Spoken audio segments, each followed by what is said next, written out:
Routines are probably the hallmark of how to have a more civilized life with young children. And they're important for a number of reasons. So if you start with a context, young children don't have a sense of time. I think this is hard for any of us as adults to really grasp because we're so time-oriented. Young children don't have that part of their brain developed yet. So they don't move on, it's 1 o'clock, now it's time for lunch. Right? They don't have time at all. And routines give them that sense of time. But the other piece of why routines are so important is that the world's a big place. And particularly for toddlers, they're figuring out so much on a day-to-day basis. And in fact, life gets overwhelming. And so routines help organize it, sort of make the day into smaller parts. But it also helps them establish rituals and what we would consider socialized behaviors.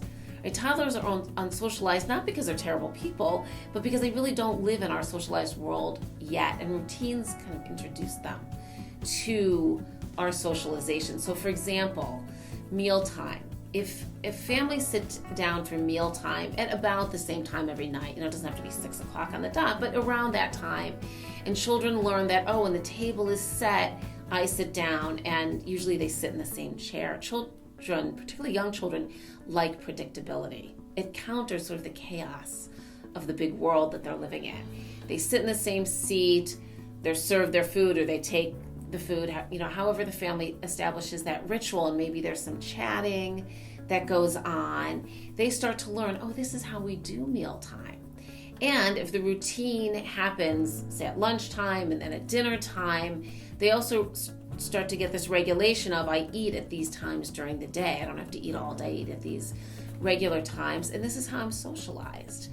So and this happens at school too, right? Children go for snack time, and there's a ritual around snack, right? At our center, the children sit down and the teachers sing a little song about, wiping their hands, with a wipe, and washing the table with a sponge, and the children thrive on knowing that routine.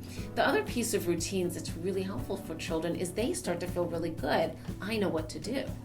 But if everything's unpredictable and it's different all the time, it's very hard to ever figure out, what am I supposed to do, or how do I do this?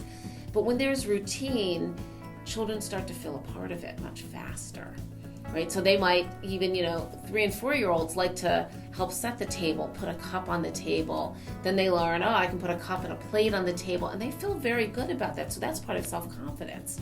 I'm part of this. So routines help organize children all throughout their days, right? If they have no sense of time, then they need something else that says to them, this is what comes first, this is what comes next. Because the other piece that young children don't have in place yet is sequencing. First I put my socks on, then I put my shoes on, right? It's something that a parent might say every single day for weeks or months before the child can do it on their own. But you start even in the morning with routines. There's a getting dressed routine, there's a breakfast routine, and this then helps with getting out the door, which is one of the stickiest points for young children, is transitioning from home to out. So either to school, to the park, wherever they're going. And if you have routines in place, it helps the child. Okay, we're almost done with breakfast. Now you can go get your socks and shoes. Okay, what comes after the socks? Your coat. And that kind of one thing goes after another, and we do it the same way most days, also helps a child get out the door in the morning. And this is the first step to independence, right? Routines helps them eventually do it for themselves.